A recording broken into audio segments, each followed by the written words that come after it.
Эта история началась 2 года назад, когда Макка Хамуратова по мужу Евлоева готовилась стать матерью в 6-й раз. В больнице после операции кесарево сечения она впала в кому и по сей день находится в парализованном состоянии и не разговаривает. Макка не видела своих детей 2 года. До конца не ясно, понимает ли она, что происходит вокруг и где находится. Хотя родственники уверены, понимает.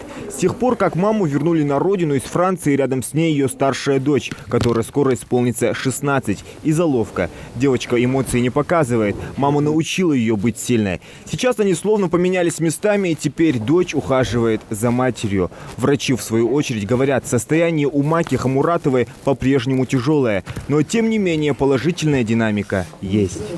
Реакция организма практически отсутствовала, когда она поступала к нам. На внешние раздражители практически не отвечала.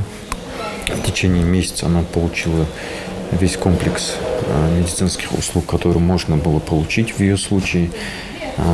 Степень реабилитации соблюдена.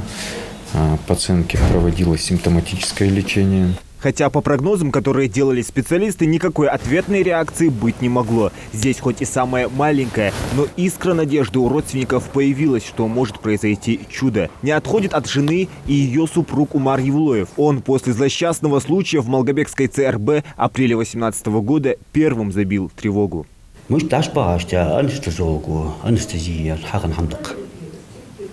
После здоровый. Она работала в детском садике поваром, ничем не болела, пока в одну секунду в ее жизни не поменялось все. Несколько месяцев она проходила лечение в Москве, затем при помощи родственников и односельчан муж перевез ее в Париж во второй половине 2018 года. По прибытии ее в тяжелом состоянии положили в известный университетский госпиталь, провели исследования по изучению причины наступления паралича и начали лечение. Когда Макку привезли из Ингушетии в Москву, из Москвы в Париж, то она была как турист. И поэтому первые месяцы на нее начислялся долг, потому что люди, которые прибывают во Францию, они должны иметь страховку или иметь какой-то статус. Поэтому, когда ее привезли в госпиталь, она была тяжело больная, и врачи, французские врачи уже не спрашивали ни документов, ничего. Они в первую очередь ее обследовали и сделали все возможное, чтобы сохранить ей жизнь.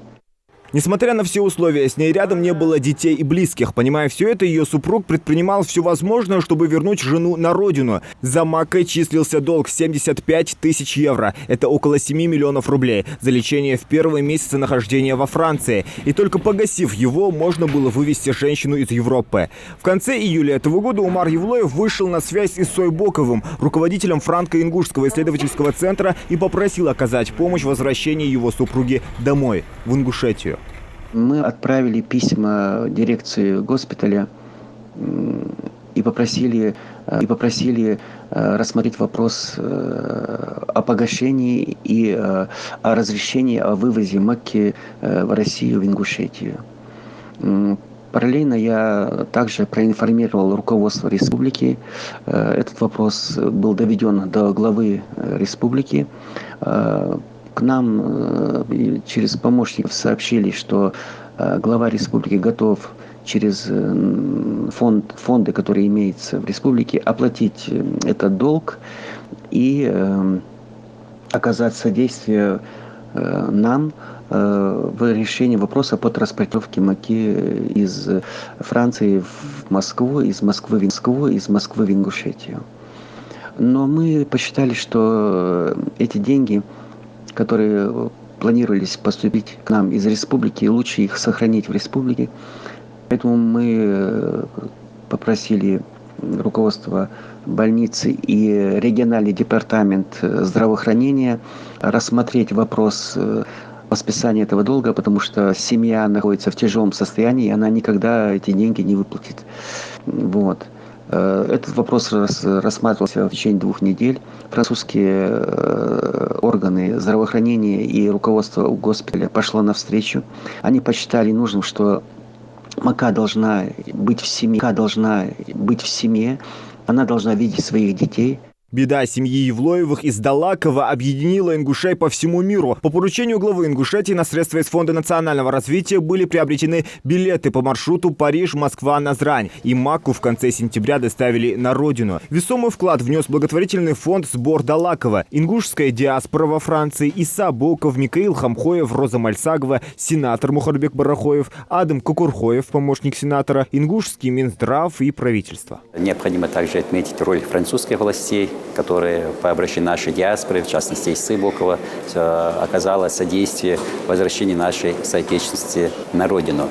Это как раз-таки пример вот такого гуманитарного, человеческого отношения между странами. Здесь необходимо отметить очень большую роль Министерства здравоохранения нашей страны, Российская Федерация, которая по моему обращению приняла оперативно меры, оказала содействие по организационным вопросам и по поручению главы нашей республики в медицина катастроф Российской Федерации осуществила доставку нашей больной на родину.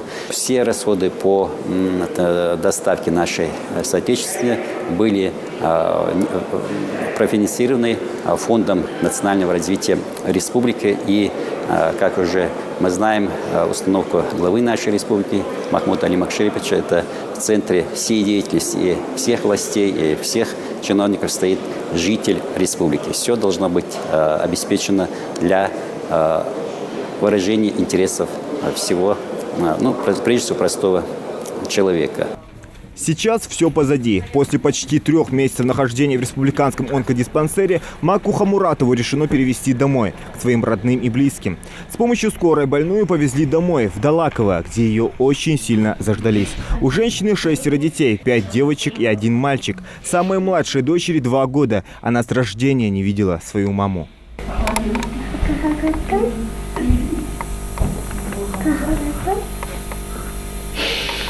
О том, что мама больше никогда не встанет, маленькая Ася не догадывается, а более взрослые надеются на то, что она когда-нибудь произнесет их имя. Ведь окружение родных и близких – самое лучшее лечение, которое может ей помочь, даже по словам французских врачей.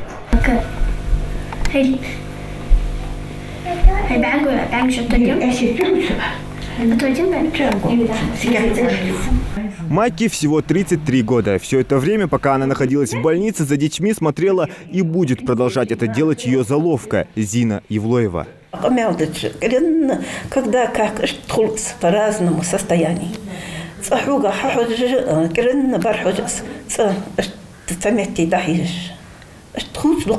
По-разному.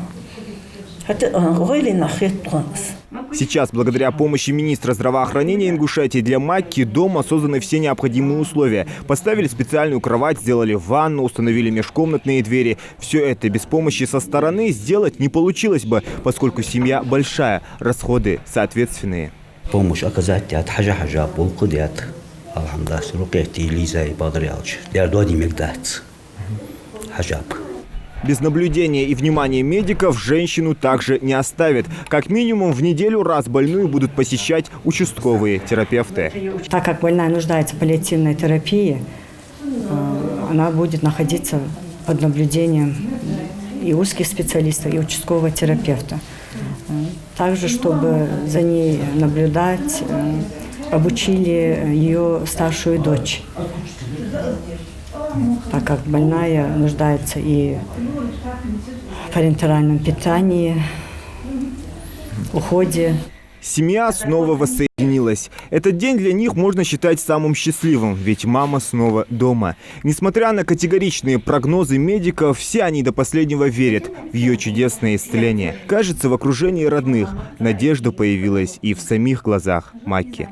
Зелимхан Калоев, Асхаб Белакиев, Новости 24.